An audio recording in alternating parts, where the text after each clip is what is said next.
श्री पतंजलि महामुनये नमः। या प्रकरणाचा उपसंहार करताना 45व्या सूत्रामध्ये सूत्रकार जे 5वं आणि अंतिम असं नियमांग आहे त्याचं फळ सांगतात, त्याच्या सिद्धीचं फळ सांगतात, फलश्रुती सांगतात. समाधी सिद्धी ईश्वर प्रणिधानात. ईश्वर प्रणिधानानं समाधी सिद्धी होते, समाधी सिद्ध होते, समाधी लागते, समाधी मिळते, समाधी प्राप्त होते असं ते 45 सूत्रामध्ये सांगतात. अर्थात ईश्वर प्रणिधान म्हणून ज्याचा आपण विचार केला त्याची फलश्रुती या ठिकाणी सांगितली गेलेली आहे. ईश्वर प्रणिधान म्हणजे ईश्वराचं नमन, पूजन, अर्चन इत्यादींच्या साह्यानं, नाम संकीर्तन, नाम श्रवण या सगळ्यांच्या साह्यानं ईश्वर एकनिष्ठता, ईश्वरामध्ये एकनिष्ठता आली, प्राप्त झाली म्हणजे तो भागवत बनतो. तो जो साधक आहे तो भागवत बनतो. भागवत म्हणजे भगवत भक्त. आणि भागवत होऊन सर्व कर्मांचं तो ईश्वरार्पण करणं हे त्याला अत्यंत स्वाभाविक होऊन जाते. ही त्याची वृत्ती बनते. सगळ्या कर्मांची ईश्वरार्पित वृत्ती ही त्याच्यामध्ये बांधते, बळावते, ती बांधते. आणि योग साधकाचा सगळा वेळ हा योग किंवा योगेतर व्यवहार कसाही असो, काही असो, कशाही प्रकारचा कालक्षेप असो, कशाही प्रकारे कालाचा क्षेप हो, तो सगळा ईश्वर प्रणिधानाने युक्त असतो. असं आहे की योगातले कालक्षेप म्हणजे योग साधना केली तर त्या व्यतिरिक्त जो काळ उरतो त्याला कालक्षेप असं जर म्हटलं तर तो जो कालक्षेप आहे तो द्विविध असतो. एक योगसापेक्ष कर्म असं असतं जे भगवत ध्यान असतं. आणि योग साधक कर्म हा स्वाध्यायासह चालणारा प्रकार असतो. योगज कर्म हे ध्यानाला क्षेपित करणार असतं. चित्त परिकर्म किंवा प्रारंभिक पूर्वतयारी अशी त्यात होत असते. म्हणून त्याला समाहित चित्त असं शास्त्रामध्ये म्हटलं जातं. तर या ठिकाणी असं सांगावं असं वाटतं की योग और योग कर्म serves as a preparatory mental processing to beget the intra-consciousness, soulwardness of the mind for trance. म्हणजे वृत्तीची आत्माभिमुखता, आपल्या वृत्ती आत्माभिमुख होणं, अंतर्मुख होणं आणि आत्माभिमुख होणं हे या ठिकाणी साधत असतं. आणि यामुळे समाधी किंवा ध्यान साधनेला गती येते. अशा आत्माभिमुखतेने, अंतर्मुखतेने आणि आत्माभिमुखतेनं धारणा, ध्यान या साधनांना विलक्षण गती येत असते. नंतर प्राणायामिक क्रियांद्वारा ही अंतर्मुखता, आत्माभिमुखता ही घडवली जाते. आणि आपल्या सगळ्या ऊर्जा किंवा प्राणिक ऊर्जा ही आत्माभिमुख होऊन, ज्याला निवृत्त धर्म म्हणतात, निरुद्ध धर्म म्हणतात, त्याचा विस्तार हा अंतःकरणामध्ये, शरीरामध्ये केला जातो. त्यामुळे या ठिकाणी लक्षात घेण्याचा मुद्दा असा आहे की योग साधना किंवा योग साधकाचा कालक्षेप हा 2 प्रकारचा असतो. हा भाग या ठिकाणी लक्षात घेतला पाहिजे. एक म्हणजे अयोगज व्यवहारावस्था. आपल्या जीवनामध्ये काही व्यवहार असतात, ते व्यवहार सांभाळणं हाही दिनक्रमामधला एक मुख्य घटक असतो. त्याला अयोगज व्यवहारावस्था असं आपल्याला म्हणता येतं की त्या ठिकाणी आपण काही योग करत नाही.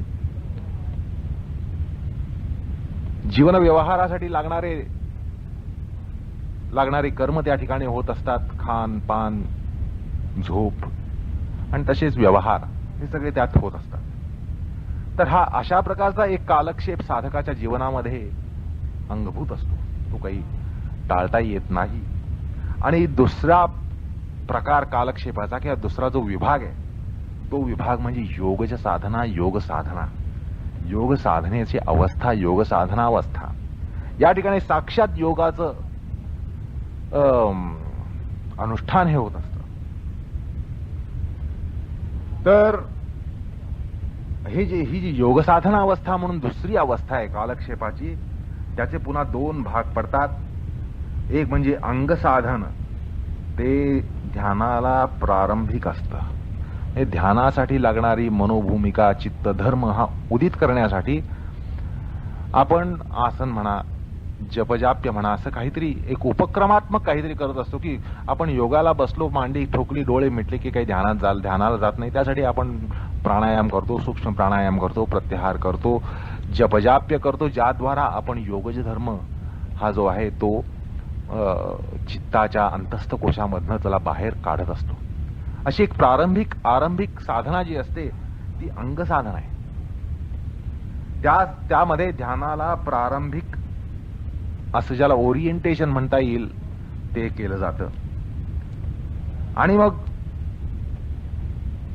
याचा दुसरा भाग म्हणजे समाध्यावस्था, ध्यानावस्था, की आपली जी श्रेणी असेल, ध्यानाची श्रेणी असेल, पात्रता असेल, ती पात्रता आपण गाठतो आणि एक तन्मयता मिळवून क्षण, दोन क्षण म्हणा, मिनिट, 2 मिनिट म्हणा, काही मिनिट किंवा काही एखाद्या अर्धा तासापर्यंत आपण एका उन्मनी अवस्थेमध्ये असतो.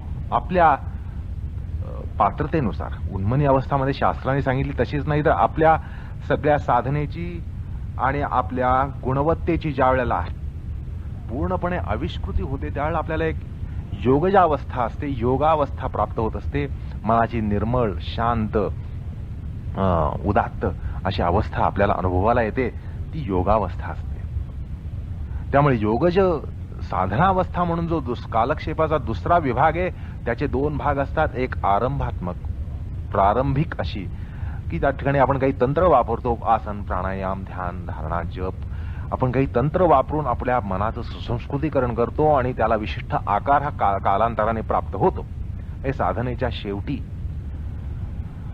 त्याचं नवनीत, त्या सगळ्या साधनेचं नवनीत आपल्या अंतःकरणामध्ये पृष्ठभागावर येतं आणि एक योगजावस्था जी आहे, योगावस्था जी आहे, जी शवासनानंतर येते, ध्यानानंतर येते, ती जी अनुभूती आहे ती म्हणजे आपली योगावस्था. तर ती दुसरी अवस्था प्रारंभिक आणि उपसंहारात्मक फलान्वित अशी योगावस्था, म्हणजे त्या ठिकाणी भगवंताचं ध्यान हे होऊन अंतःकरण सद्गदित होतं, अंतःकरण निर्मळ होतं. अशा प्रकारे कालक्षेपाचे हे दोन प्रकार आणि दुसऱ्या प्रकाराचे दोन पोटभेद असे या ठिकाणी आपण लक्षात घेतले पाहिजे. तर हे समजण्यासाठी एक आकृती काढा, एक तालिका. आकृती म्हणजे एक तालिका आहे, तर त्याचा मथळा कालक्षेप असा करून त्याचे दोन भाग दाखवा. डावा स्तंभ जो आहे तो अयोगज व्यवहारावस्था, त्या ठिकाणी आपण व्यवहार सांभाळण्यासाठी काही कालक्षेप करत असतो. दिवसातले काही तास हे त्या व्यवहारासाठी जात असतात. आणि उजवा जो स्तंभ आहे तो योगज साधनावस्था किंवा योगिक साधनावस्था असा असतो. त्या ठिकाणी आपण योग साधनेत काल व्यतीत करत असतो.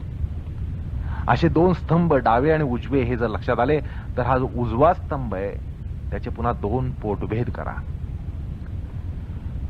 आणि त्यातला जो डावा स्तंभ आहे त्यामध्ये अंग साधन जे ध्यानाला प्रारंभिक स्वरूपाचं असतं, प्रवर्तक म्हणून असतं ते, आणि उजव्या स्तंभामध्ये योगावस्था, फलात्मक अशी अवस्था, की योगसाधना केल्यानंतर, योगसाधना संपताना आपण अंतःकरणाची जी उंची गाठतो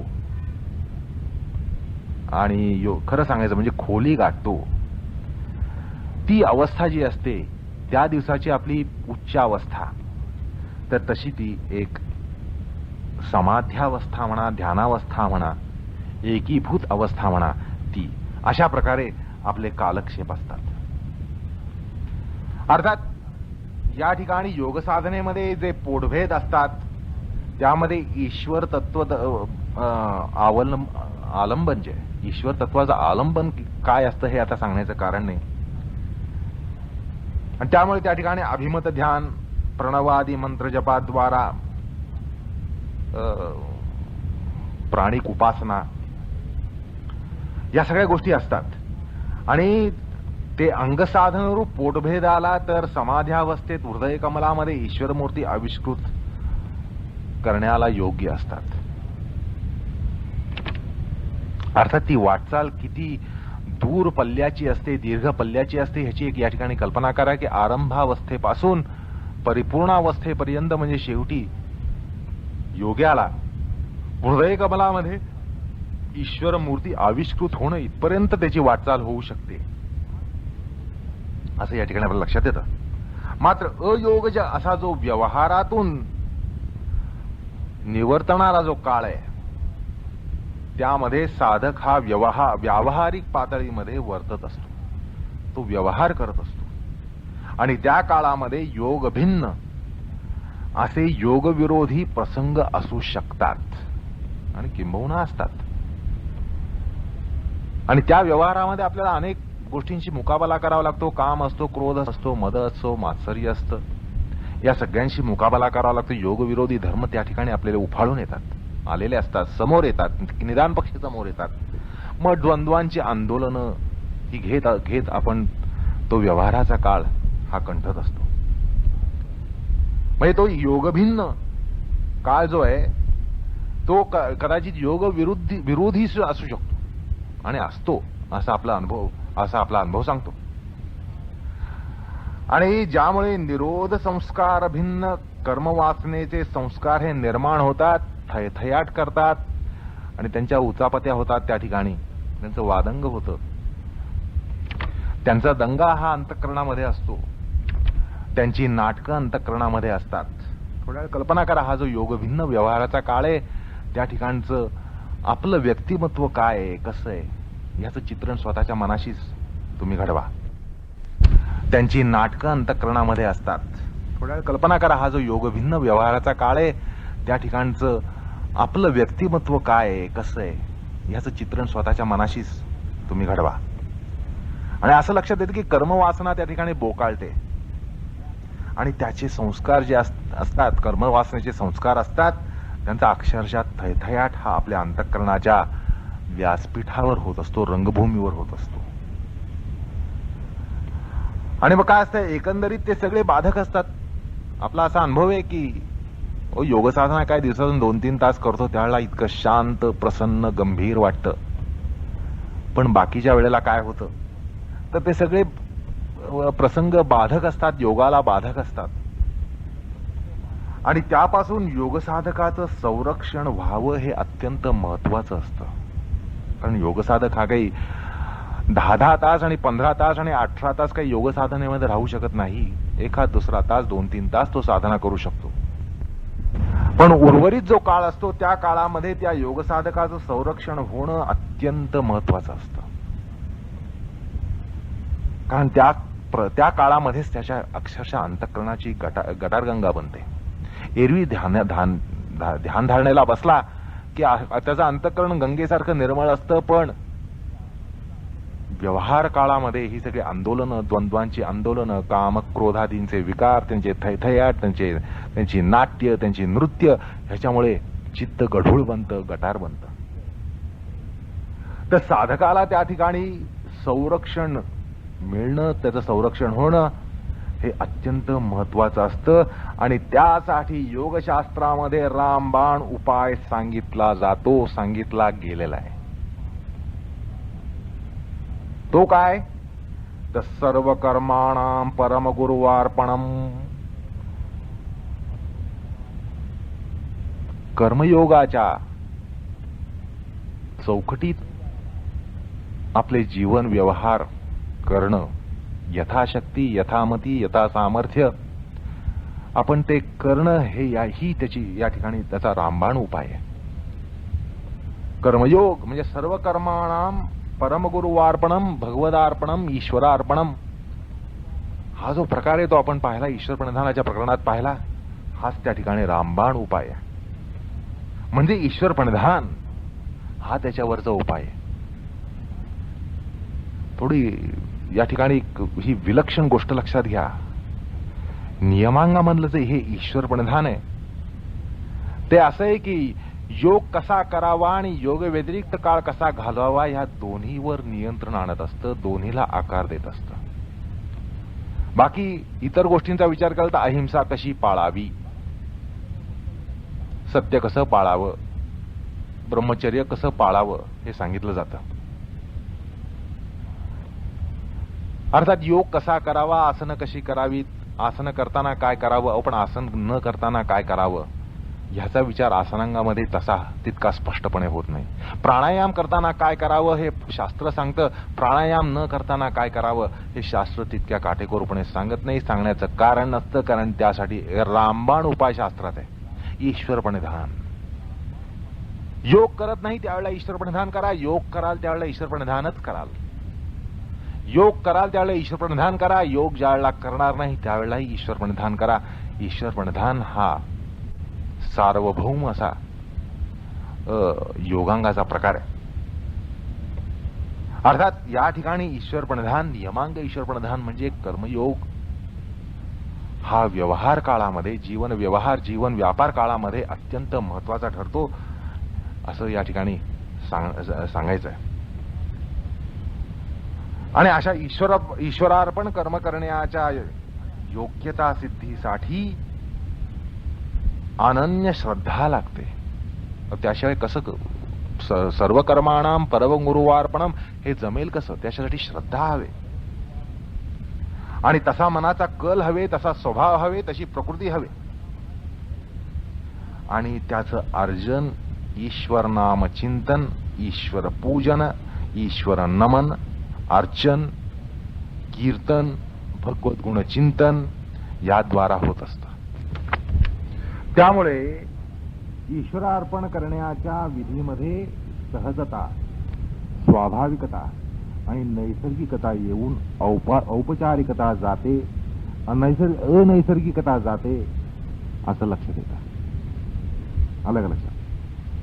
हर एक कर्म, प्रत्येक कर्म ईश्वरार्पणासाठी व्हायचं म्हटल्यानंतर पापवासनांना व्यक्तरूप येईन असं होतं. भगवंताला अर्पण करायचंय म्हटल्यानंतर, भक्तिभावना अर्पण करायचं म्हटल्यानंतर आपल्या कर्मामध्ये विशुद्धी येत जाते. पापवासनांना व्यक्तरूप येईन असं होतं. आणि ज्याला आपण म्हणतो ऍक्शन्स फॉर द फ्लेश, म्हणजे आपल्या वासनांसाठी केलं जाणारं कर्म जे आहे त्याला फार मोठा फाटा पडतो, त्याला फार मोठी कात्री लागते. ते तशी कर्म घडत जातात. स्वार्थापोटी केलेली कर्म, आपल्या वासना विलासासाठी केलेली कर्म, पिंडासाठी केलेली कर्म ही घडत जातात. आणि निष्काम, निर्मम, निरहंकारतः निस्संगपणे कर्म ही घडतात. किंबहुना जी कर्म निष्काम असतात, निर्मम असतात, निरहंकारतः निस्संगपणे होऊ शकतात त्याच धर्म्य कर्मांमध्ये प्रवृत्ती होत असते. आणि अन्य कर्मातून सहज अशी निवृत्ती पण होते. भावाचा उदात्तपणा त्या ठिकाणी असला ना की स्वार्थाला हा फाटा पडतोच. स्वार्थ गेला की कर्म ही निष्काम होतात, निर्मम होतात, निरहंकारतः होतात, धर्म्य होतात. अर्थात अशा कर्मामध्ये प्रवृत्ती होऊन अन्य कर्मापासून सहज निवृत्ती होते. कर्मयोगामधल्या निवृत्तीदायक प्रवृत्तीचं मनोविज्ञान योग्याला गुणवर्धकच नाही, शतशः गुणवर्धक नाही तर अनंततः गुणवर्धक ठरतं. अलग लक्षात. कर्मयोगामध्ये निवृत्तीदायक प्रवृत्ती असते हा आपण प्रकार त्या कर्मयोगाच्या प्रकरणात पाहिला. ती निवृत्तीदायक प्रवृत्ती असते आणि त्याचं मनोविज्ञान योग्याला, त्याचं जे मनोविज्ञान आहे, त्याची जी प्रवृत्ती आहे, तो जो स्वभाव आहे, तो स्वभाव योग्याला गुणवर्धक असा ठरतो. शतशः गुणवर्धक नाही तर अनंतशः गुणवर्धक ठरतो. आणि त्यामुळे साधकाचा योगभिन्न व्यवहार काळ जो आहे, व्यापार काळ जो आहे, त्याच्यामध्ये व्यतीत होणारा जो काळ आहे, तो कालक्षेप योग संस्कारांना पूरक होतो. तुम्हाला आताच सांगितलं की अन्यथा या व्यवहार काळामध्ये, व्यापार काळामध्ये कामक्रोधादी फोफावतात, द्वंद्वांची आंदोलनं मिळतात. पण ज्यावेळेला कर्मयोग हा आपल्या वृत्तीमध्ये येईल आणि डोकावायला लागेल, त्यावेळेला योगज संस्कारांना पूरक अशीच कर्म व्हायला लागतात. परिणामतः व्युत्थित संस्कार हे अल्पशक्त होतात, अशक्त होतात, निशक्त होतात आणि समाधी सिद्धी घडवतात. अशा प्रकारे ईश्वर प्रणिधानामध्ये समाधी सिद्धी जी घडवली जाते ती अशी की योग विरोधी किंवा योग भिन्न जो काळ आहे, त्या काळामध्ये सुद्धा, त्या व्यवहारामध्ये सुद्धा योग संस्कारांचं सर्जन होतं. असो, तर कर्मयोगामधलं जे मनोविज्ञान ते जर हाती लागलं तर हे सगळं होतं. ते जर हाती लागलं नाही तर कर्मयोगातील क्रिया प्रवणता मात्र दिसते आणि योग्याची आत्माभिमुखता, ध्यानपरायणता, संसार विन्मुखता हे परस्पर विरोधी भासतात. अर्थात अंतःकरणामध्ये स्वार्थादी जर डोकावत असतील, कामक्रोधादी जर डोकावत असतील, तर त्या ठिकाणी आपल्या आचरणामध्ये व्यभिचार असतोच. किती आपण जरी ध्यानपरायण राहण्याचा प्रयत्न केला, डोळे मिटून ध्यानस्थ राहण्याचा प्रयत्न केला, तर चित्तामध्ये काय होतं हे सांगायचं कारण नाही. मग आपल्याला ध्यान का लागत नाही, ही जी साधकाची वंचना आहे, त्याला उत्तर एकच की कर्मयोग क्रियायोग करत नाही. त्याला वाटतं आपल्याला ध्यान साधनेला सामर्थ्य नाही, आपल्याला मनामध्ये ती एकाग्रता नाही, आणि ती येईल वर्षा 2 वर्षांनी येईल, 10-15 वर्षांनी येईल, 5-15 वर्षांनी येईल, 1-2 जन्मात येईल. नाही, तशी ती येत नसते. आपल्याला वाटतं आपल्याला ध्यान येत नाही म्हणून ध्यान जमत नाही, तर तसं नाहीये. आपल्या व्यवहार काळामध्ये, जीवन व्यापार काळामध्ये, जीवन व्यवहार काळामध्ये कर्मयोग हा रुजू झालेला नसतो आणि म्हणून आपल्याला ध्यान साधत नाही. ध्यानाला डोळे मिटल्यावर चित्ताची रंगभूमी बनते.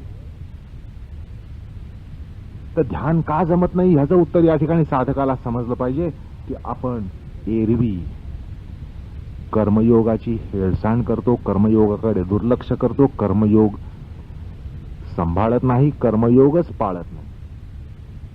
त्यामुळे जर समाधी किंवा ध्यान जर लागायचं असेल तर ध्यान तुमचं जे काही 5-15 मिनिटाचं आहे ते 2-5 तास झगडत बसू नका. 2-5 तासापासून 5-7 तासापर्यंत झगडत बसू नका. एक वेळचं ध्यान 3 वेळा करून झगडू नका, त्यांनी जमणार नाही.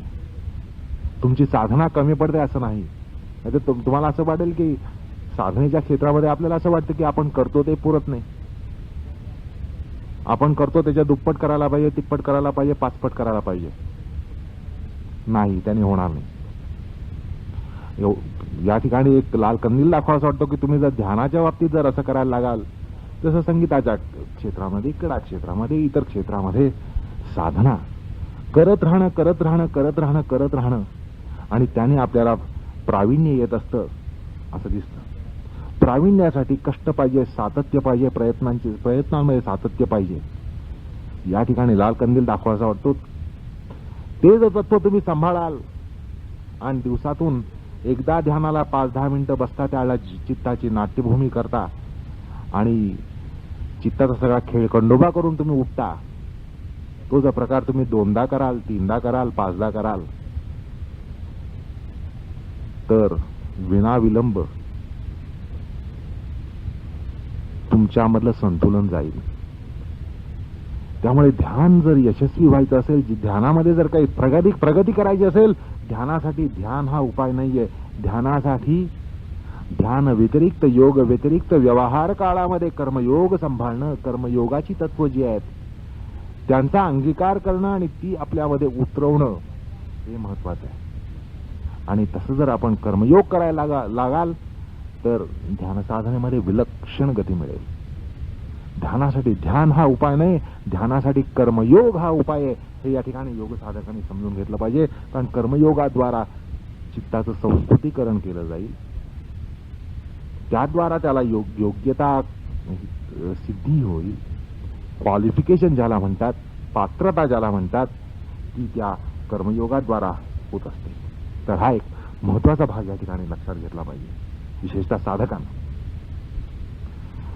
तर असं आहे की कर्मयोगातलं जे मनोविज्ञान आहे त्या ठिकाणी काय होतं तर इन्स्टिंक्ट ऑफ फ्लेश ज्याला म्हणतात, त्याला किंचितही मान वर काढू दिली जात नाही. स्वार्थाला अजिबात वर मान काढू दिली जात नाही. कर्मयोगामध्ये जे काही दाबलं जातं ते म्हणजे स्वार्थ दाबला गेला की अनेक गोष्टी दाबल्या जातात, अनेक पापवासना दाबल्या जातात. त्याला कर्मयोगामध्ये मान सुद्धा वर काढू दिली जाते. ईश्वरार्पण विधी कारण कर्माच्या अंगामध्ये प्रत्येक अणुरेणूमध्ये उदात्तीकरण हे केलं जातं. उदात्तीकरण घडत असतं आणि हा वैराग्य बांधण्याचा प्रशस्त मार्ग आहे. वैराग्यासाठी सगळं सोडून देणं हा उपाय नाही. वैराग्यासाठी उदात्तता आपल्यामध्ये बाणवणं, उदात्त बनणं हा वैराग्याचा उपाय आहे. हे सुद्धा या ठिकाणी लक्षात घेतलं पाहिजे. आलं का लक्षात? वैराग्यासाठी हे सोडा ते सोडा ही साधना नाहीये. वैराग्यासाठी उदात्त बनणं ही एकच साधना आहे, हा एकच उपाय आहे. तो उपाय केला की वैराग्य आपोआप फुलतं आणि तो वैराग्याचा प्रशस्त मार्ग आहे. उदात्तीकरण हाच वैराग्याचा प्रशस्त मार्ग आहे. कर्मयोग हा निवृत्ती शिकवणारा प्रवृत्ती मार्ग आहे. या गर्भित प्रयोजनाविषयी जाणीव कर्मयोगाच्या मनोविज्ञानाच्या परीक्षणानं बिनचूक आणि लागलीच समजते, ताबडतोब समजते आपल्याला. हे जे मनोविज्ञान आहे ते आपल्याला कर्मयोगाचा विचार केला, कर्मयोगाचं मनोविज्ञान समजून घेतलं तर ताबडतोब आणि बिनचूक समजतं. कर्मयोग म्हणजे बेधडकपणे कर्म करणं नाही, बेधडकपणे कर्म करणं, बिनडोकपणे कर्म करणं, बेलामपणे कर्म करणं, बेलाशकपणे कर्म करणं, बिनदिक्कतपणे कर्म करणं, बेबंदपणे कर्म करणं, अविश्रांतपणे कर्म करणं, अविश्रांत हातपाय चालवणं हे नाहीये. हा भाग लक्षात घ्या. कर्मयोग म्हणजे बेधडकपणे, बिनडोकपणे, बेबंदपणे, बेलाशकपणे, बिनदिक्कतपणे, अविश्रांतपणे कर्म करणं नाहीये आणि तसे हातपाय चालवणं नाहीये. असं आहे की देवाला पत्र, पुष्प, फल, तोय आणि तत्सम नैवेद्य ही अर्पिता येतात आणि अशी द्रव्य आहेत ती आपल्याला अर्पिता येतात. देवाला जे आपण जे अर्पण करतो ते पत्र पुष्पम फलम तु पत्रम पुष्पम फलम तोयम अशा प्रकारची असतात, द्रव्य असतात ती. अन्य घृणास्पद द्रव्य आपण कधीही भगवंताला अर्पण करत नाही. भगवंताला घृणास्पद द्रव्य तर अर्पण करत नाही, तर विशुद्ध उदात्त द्रव्यच आपण अर्पण करत असतो. कर्मयोगामध्ये ईश्वरार्पित करण्यासाठी कुठलीही लुटमारी, पापार्जित, वासनार्जित कर्म करता येत नाहीत. आलं का लक्षात?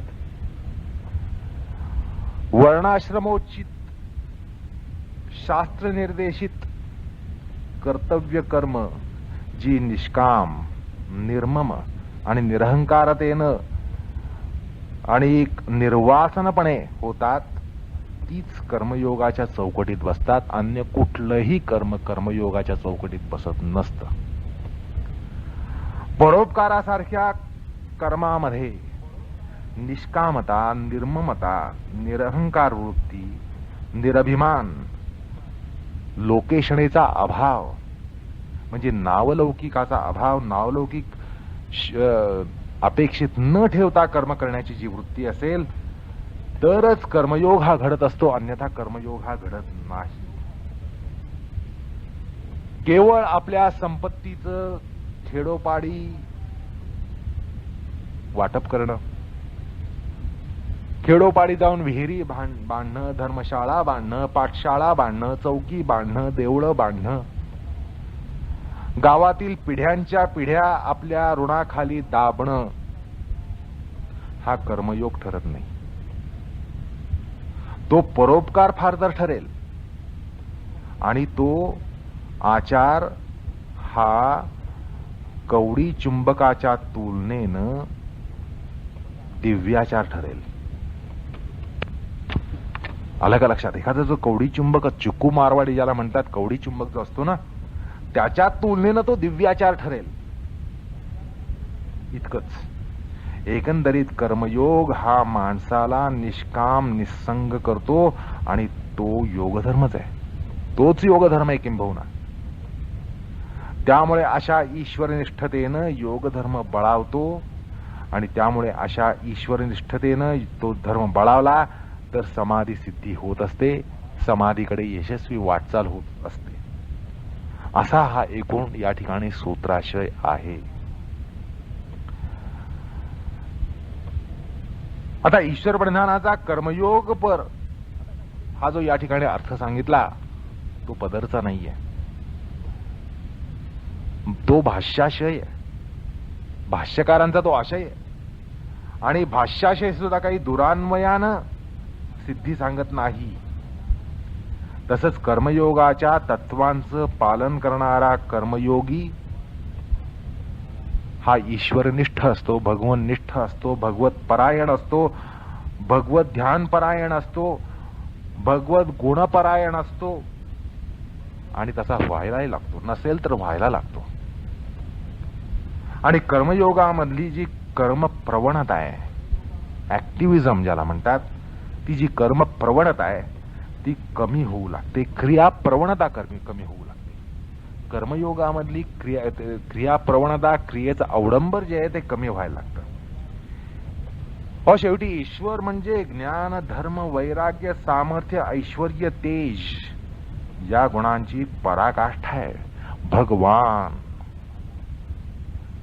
ईश्वराला भगवान म्हणतात. भग म्हणजे काय? ज्ञान, धर्म, वैराग्य, सामर्थ्य, ऐश्वर्य, तेज या गुणांची पराकाष्ठा म्हणजे भगवान.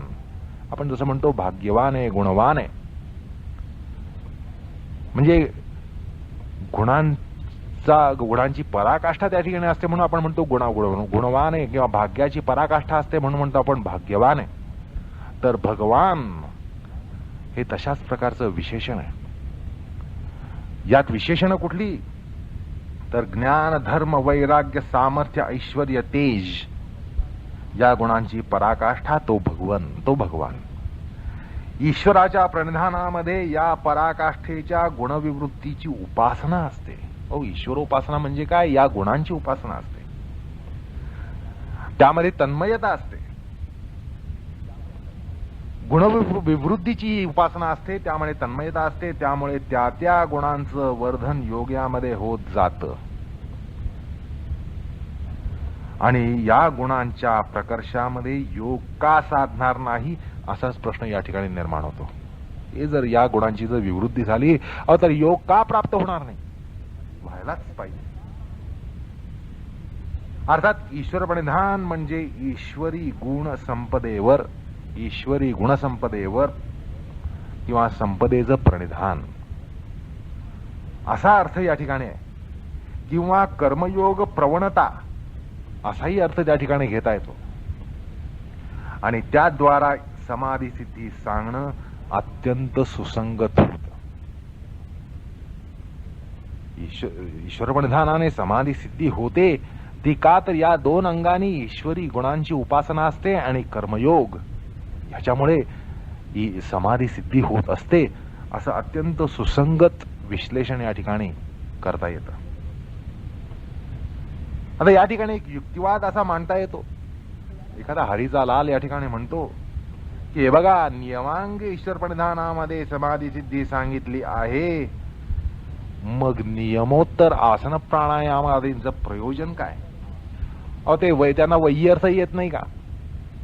जर नियमांग ईश्वर प्रणिधानामध्ये समाधी सिद्धी होत असेल तर आसन प्राणायाम प्रत्याहार धारणा ध्यान करावं का?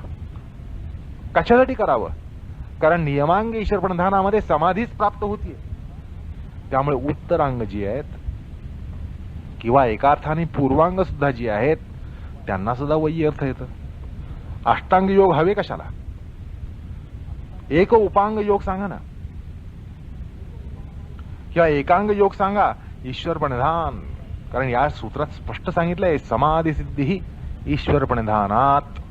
योग म्हणजे समाधी आणि योगाची सिद्धी जर ईश्वर प्रणिधानामध्ये होत असेल तर अहिंसा, सत्य, अस्तेय, ब्रह्मचर्य, अपरिग्रह, शौच, संतोष, तप, स्वाध्याय, आसन, प्राणायाम, प्रत्याहार, धारणा, ध्यान या सगळ्यांना वैयर्थ येत नाही का? असा एक तात्विक प्रश्न एखादा हरीचा लाल उभा करतो. यावर तुम्ही उत्तर काय द्याल? कारण त्यांनी या ठिकाणी तात्विक मुद्दा जो मांडलाय तो अत्यंत भक्कम आहे की नियमांग ईश्वर प्रणिधानामध्ये जरी समाधी सिद्धी होत असेल तर बाकीच्या अंगांची उपासना का करावी? बाकीच्या अंगांचं अनुष्ठान का करावं? निदान उत्तरांगांचं अनुष्ठाान करूच नाहीये असं म्हणता येईल किंवा ईश्वर प्रणिधानाच्या सिद्धीसाठी तुम्हाला पूर्वांग करायला पाहिजेत. अहिंसा, सत्य, अस्तेय, ब्रह्मचर्य, अपरिग्रह, शौच, संतोष, तप, स्वाध्याय ह्याच्यातून तुमचं ईश्वर प्रणिधान जर फुलत असेल आणि ईश्वर प्रणिधानातून जर योग फुलत असेल तर उत्तरांगांना वैयर्थ येत नाही का? उत्तरांग सांगितली कशाला? अशा प्रकारे या ठिकाणी एक पूर्वपक्ष मानला जातो. यावर उत्तर काय द्याल? यावर सिद्धांती म्हणतात की ईश्वर प्रणिधानाने समाधी सिद्धी होते हे वादातीत आहे. यामध्ये वाद नाही, सिद्धांत आहे या ठिकाणी. पण समाधीच्या मनोविज्ञानाकडे दृष्टिक्षेप टाकल्यास हा प्रश्न निर्मूल होतो. इतकंच नव्हे तर हास्यास्पद ठरतो. तुम्हाला वाटतं की आपण अत्यंत तर्कशुद्ध प्रश्न विचारलाय, पण हा प्रश्न निर्मूळ होतो जर तुम्हाला समाधीचं मनोविज्ञान जर कळलं. त्या मनोविज्ञानाकडे केवळ जर तुम्ही बघितलं तर तुम्हाला लक्षात येईल हा प्रश्न निर्मूळ होतो. केवळ निर्मूळ नाही तर हा प्रश्न हास्यास्पद ठरतो. जो अत्यंत तर्कशुद्ध वाटला तो हास्यास्पद ठरतो.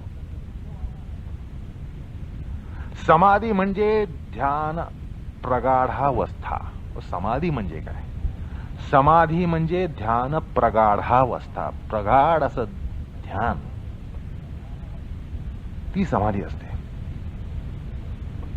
मग ध्यान म्हणजे काय? ध्यान म्हणजे धारणेतील आत्यंतिक एकतानता. अत्यंत म्हणजे रिच धारणा म्हणजे ध्यान असं म्हणावं लागेल. धारणा ही अनेक पटीनं झाल्यानं ध्यान जमत असतं असंही म्हणता येईल. अर्थात trance is intensified meditation. Meditation is intensification or culmination of contemplation. The trance is culmination of meditation and meditation is culmination of contemplation. समाधी म्हणजे ध्यानाची परिपूर्ती आहे, ध्यान म्हणजे धारणेची परिपूर्ती आहे. हे गणित सहज पटण्यासारखं आहे. अर्थात युक्तिवाद्यानं ज्या ईश्वर प्रणिधानानं सातही अंगांना वैयर्थ मानलं त्यातून धारणा, ध्यान यांचं वैयर्थ विमोचन होतं. यांचं वैयर्थ निश्चित या ठिकाणी जातं. कारण शेवटी आता आपण एक समीकरण मांडलं. समाधी म्हणजे ध्यानाची परिपूर्ती, ध्यान म्हणजे धारणेची परिपूर्ती. त्यामुळे समाधीमध्ये ध्यान आणि धारणा या ही दोन अंग आली. त्यामुळे तुम्ही जे इतर अंगांना वैयर्थता आली असं म्हटलं त्यातून या दोन अंगांचं विमोचन झालं. वैयर्थ विमोचन ज्याला म्हणता येईल ते या धारणेचं आणि ध्यानाचं झालं. आता प्रत्याहाराला वैयर्थ्य आरोपापासून त्याच्यावरचा जो वैयर्थ्य आरोप आहे त्यापासून मुक्त करण्याचा प्रकार सिद्धांती करतात. सिद्धांती म्हणतो की धारणादी अंगत्रय प्रत्याहाराशिवाय सिद्ध होत नाहीत. प्रत्याहारच नाही जमला तर धारणा होईल कशी? कवी कल्पनेनं सुद्धा तुम्हाला तसं म्हणता येणार नाही. कवी कल्पना करून सुद्धा तुम्हाला म्हणता येणार नाही की प्रत्याहाराशिवाय धारणा ध्यान जमलं किंवा जमेल. वास्तविक प्रत्याहार हाच समाधी धर्म मंदिराचं प्रवेशद्वार आहे. त्याच्या मनोविज्ञानाकडे पाहिलं तर असं लक्षात येतं की प्रत्याहार हे प्रवेशद्वार आहे. धारणा ध्यान समाधी रूप मंदिराचं ते प्रवेशद्वार आहे. जसं मंदिरामध्ये प्रवेश करताना अशुभ विचार उतरून आत प्रवेश केला जातो, तसाच समाधी मंदिरामध्ये प्रवेश करताना प्रत्याहाराद्वारा इंद्रियांना त्यांच्या विषयांपासून अलग करावं लागतं. म्हणजे प्रत्याहार is indispensable to trans consciousness or intra consciousness. समाधीच्या मनोविज्ञानाला प्रत्याहाराशिवाय सुरुवातच होत नाही. त्यामुळे प्रत्याहाराचं विमोचन झालं, वैयर्थ विमोचन झालं. वैयर्थारोप जो होता त्याच्यातून प्रत्याहार मुक्त झाला. पुढे असं म्हणता येतं की प्राणायामा शिवाय प्रत्याहार जमत नाही. कारण प्राणायामाचं फळ सांगताना शास्त्रकारच म्हणतात धारणासूच योग्यता मनसः. प्राणायामाने धारणेला योग्यता येते. मग धारणा जमायची असेल तर प्राणायाम हवेच. त्यामुळे प्रत्याहाराची किल्ली ही प्राणायामात असते असं म्हणावं लागतं. The key of pranayama locks the census for प्रत्याहार. हा भाग आपण प्राणायामाचा सूत्राचा त्याचा विचार करताना करणार आहोत. पण या ठिकाणी एवढं लक्षात घ्यायचं की प्रत्याहाराची किल्ली प्राणायामामध्ये. पुन्हा धारणादी भूमीमध्ये प्राणायाम याद्वाराच प्रवेश होतो. त्या सूत्रामध्ये असं म्हटलंय, 53व्या सूत्रामध्ये म्हटलंय, या पादातच 53वं सूत्र आहे. धारणा सूच योग्यता मनसा प्राणायामाची फलनिष्पत्ती सांगितली. त्यामुळे प्राणायाम हा द्वारस्थानी असतो आणि प्रवेश होण्यास प्रत्याहार हे द्वाररूप असतं. त्यामुळे प्राणायामानं धारणा योग्यता येते म्हटल्यावर समाधी सिद्धीमध्ये प्राणायाम अनुस्यूत असतो असं शास्त्राचं स्पष्ट निर्देशन आहे. म्हणजे प्राणायामाचं सुद्धा या ठिकाणी वैयर्थ आरोप विमोचन झालं. वैयर्थ जे या ठिकाणी पूर्वपक्षाने मांडलं ते आम्ही खोडून काढलं, सिद्धांतकारांनी खोडून काढलं. आता प्राणायामोत्तर ध्यानापर्यंतची योगांग आरोपातून मुक्त झाली आणि प्राणायाम आरोपमुक्त झाल्यावर आसनांग सुद्धा सुटतं. कारण आसन जीवोत्तर प्राणायामाचा उपक्रम होतो असं शास्त्रकार सांगतात. आसन जय आसनामध्ये विशिष्ट उंची गाठल्याशिवाय प्राणायामाला उपक्रमच होत नाही. त्यामुळे आसन जयोत्तर म्हणजे आसनाची विशिष्ट पातळी गाठल्यावर प्राणायामाचा जर उपक्रम होत असेल तर प्राणायामाचं वैयर्थ विमोचन होण्यानं आसनाचं सुद्धा वैयर्थ विमोचन होतं. कारण ती विशिष्ट पातळी गाठल्यावरच प्राणायामाला उपक्रम होतो. आणि कारण का, दुसरी गोष्ट अशी की आसनाचा जय सांगताना द्वंद्वांचा अभिघात होत नाही. आसनजयानं द्वंद्वांचा अभिघात पोचत नाही आणि द्वंद्वांचा अभिघात न पोचणं हे धारणा ध्यानादीला किती महत्वाचं आहे हे विश्लेषणात्मकतेनं सांगण्याचं काहीच कारण नाही.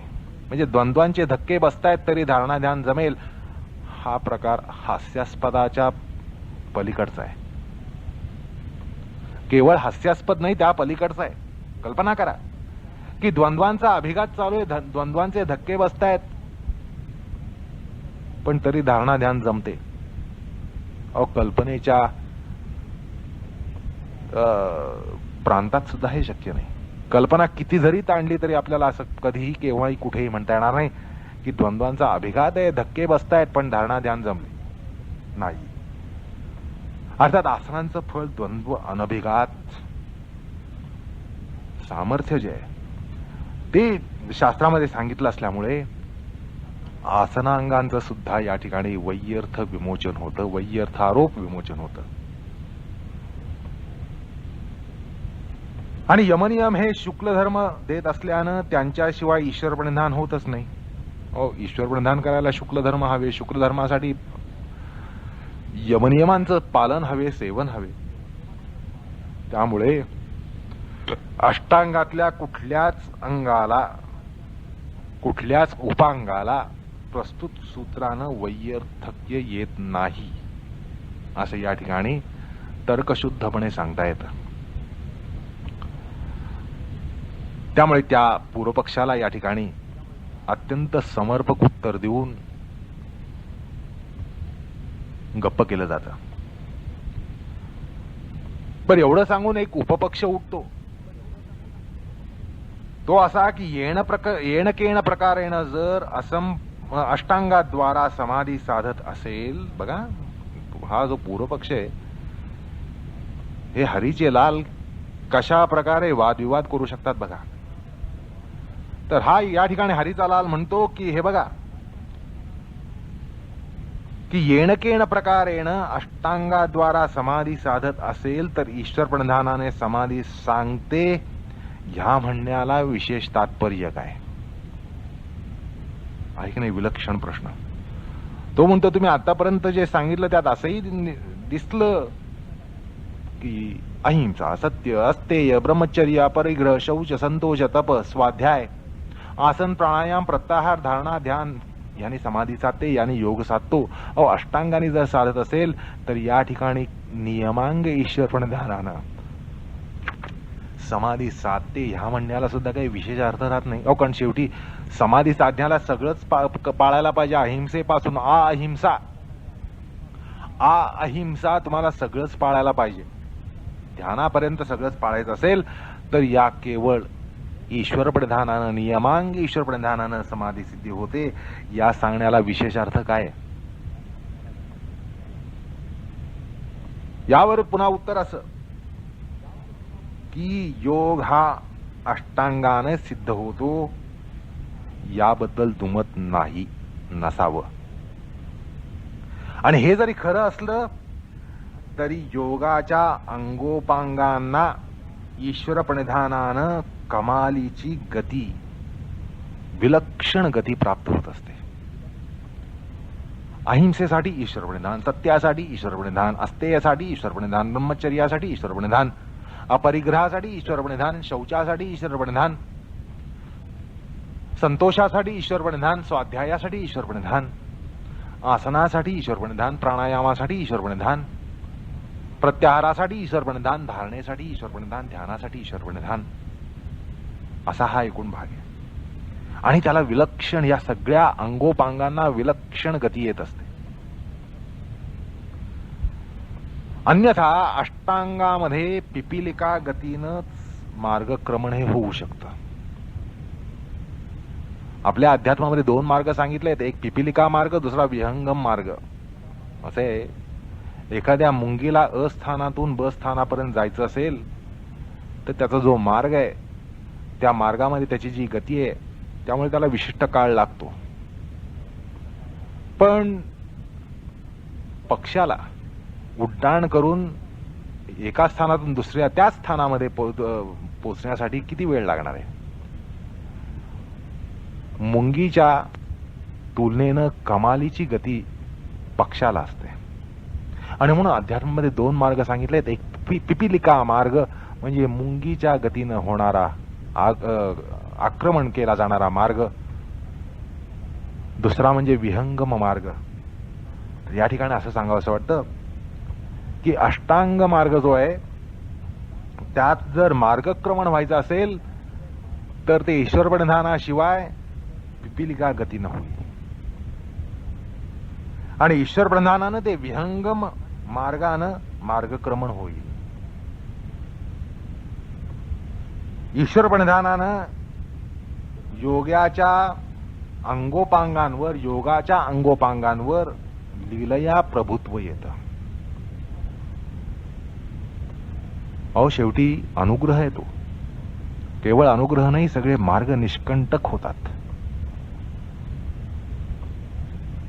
आणि याच तात्पर्यामधून या ठिकाणी या सूत्रामध्ये असा विशिष्ट निर्देश आहे. या प्रकारे या सुद्धा पूर्वपक्षाला या ठिकाणी उत्तर दिलं जातं. असो, तर या सूत्रातून संप्रज्ञात समाधी सिद्धी होते आणि केवळ तेवढीच होते किंवा काय किंवा कसं, हा एक तात्विक भाग सुद्धा या ठिकाणी महत्वाचा आहे. का असंप्रज्ञात सिद्धी सुद्धा होते, तर या ठिकाणी असं सांगावंसं वाटतं, उपक्रमातच सांगावंसं वाटतं की या ठिकाणी केवळ संप्रज्ञात सिद्धी होते आणि असंप्रज्ञात सिद्धी होत नाही असं म्हणू नये. कारण तशा सिद्धीचा निर्देश प्रथम पादामध्ये झालेला आहे. या ठिकाणी समाधी सिद्धी म्हणून जी सांगितली ती केवळ संप्रज्ञात समाधी आहे असा या ठिकाणी तात्विक मुद्दा निर्माण करू नये. कारण पहिल्या पादामध्ये असंप्रज्ञात समाधीला उपाय म्हणून ईश्वर प्रणिधान सांगितलेलं आहे. अर्थात ईश्वर प्रणिधानानं असंप्रज्ञात समाधी सिद्धी होते अशा प्रकारचं सिद्धांतन हे पूर्वपादामध्ये झालेलं आहे. त्याचं स्मरण या ठिकाणी द्यावंसं वाटतं. प्रस्तुत सूत्रामध्ये ईश्वर प्रणिधानाची फलश्रुती ही असंप्रज्ञातापर्यंत ओढता येत नाही. यातला तात्विक मुद्दा असा की असंप्रज्ञात समाधी ही अंगी समाधी आहे आणि नियम हे योगांग आहे. तात्विक मुद्दा लक्षात घ्या, हे योगांग आहे, अंग आहे. आणि असंप्रज्ञात समाधी ही अंगी समाधी आहे. अंग अंगी भेद पहिल्यांदा लक्षात घ्या. असंप्रज्ञात समाधी ही अंगी समाधी आहे, संप्रज्ञात ही अंग समाधी आहे, अष्टांग ही सगळे अंग आहेत. त्यामुळे नियम हे योगोपांग आहे, अंग आहे. आणि त्यामुळे या ठिकाणी अंगी समाधी प्राप्त होऊ शकत नाही असा एक तात्विक मुद्दा निर्माण होतो. या ठिकाणी योगांगाच्या सिद्धीचा विचार आहे, तर असंप्रज्ञात ही अंगी समाधी आहे. आणि या सूत्राच्या संप्रज्ञात परक तात्पर्य जे आहे ते भाष्यामध्ये सुद्धा स्पष्ट दिसतं. भाष्यकार म्हणतात, ईश्वरार्पित सर्वभावस्य समाधी सिद्धी यथा सर्वम ईप्सितम अवितथम जानाति देशांतरे देहांतरे कालांतरे च. भाष्यकार म्हणतात की सर्व कर्मांना ईश्वरार्पित करणाऱ्याला समाधी सिद्धी होते, ज्या समाधी सिद्धीनं सर्व इप्सित इच्छित अभिष्ट पदार्थांचं यथार्थ रूपानं इप्सित पदार्थांचं देशांतरी देहांतरी कालांतरी साक्षात्करण होत असतं. आणि म्हणूनच ततो अस्य प्रज्ञा यथाभूतम प्रजानाति इति. त्यामुळे योग्याची बुद्धी पदार्थांचं यथार्थानं साक्षात्करण करते असं भाष्यकार संप्रज्ञात परक तात्पर्य सांगतात. त्यामुळे या ठिकाणी असं सांगावंसं वाटतं की नियमांग ईश्वर प्रणिधानानं संप्रज्ञात समाधी सिद्धी होते, पण ईश्वर प्रणिधानानं असंप्रज्ञात समाधी सुद्धा प्राप्त होते, जो केवळ प्रणव जपात्मक अर्थभावनेनं केलेलं ईश्वर प्रणिधानच. असं होतं. ते तात्विक मुद्दे बाजूला ठेवून आपण पुन्हा या ईश्वर प्रणिधानाचा नियमांग ईश्वर प्रणिधानाचा गोषवारा घेऊया की हे मुख्यतः कर्मयोग आणि मग ईश्वर पूजन, चिंतन, कीर्तन, नामसंकीर्तन, ईश्वर गुणचिंतन अशा प्रकारानं हे ईश्वर प्रणिधान हे फुलत असतं. आणि त्यामुळे अंतःकरणामध्ये उदात्त धर्म निर्माण झाला की वैराग्य हे त्याचं वैराग्याचा वृक्षच निर्माण होतो. वैराग्याचा वृक्ष निर्माण झाला की निवृत्ती म्हणजे निरोध आणि निरोधातून समाधी असं एकूण संबंध मनोविज्ञान, समाधीचं मनोविज्ञान या सूत्रामध्ये संग्रहित आहे. या महत्वाच्या मुद्द्यावर पुन्हा एकदा लक्ष केंद्रित करून आपण या प्रकरणाचा या ठिकाणी उपसंहार करू शकतो. अर्थात ईश्वर प्रणिधानाचं फळ या ठिकाणी सांगितलं गेलं आणि सगळ्या पाचही यमांचं नियमांचं फळ या ठिकाणी क्रमशः सांगितलं गेलं. त्यामुळे दिग्दर्शनही झालं की यमपालनाचं दिग्दर्शन, त्यांचा हेतू काय असावा आणि दिग्दर्शन त्याची दिशा कशी असावी या गोष्टींचा या ठिकाणी उहापोह झाला. त्याची रूपरेषा देण्यात आली. अशा प्रकारे अष्टांगातल्या 2 अंगांचं या ठिकाणी विवेचन पूर्ण होतं. कृष्णार्पणमस्तु.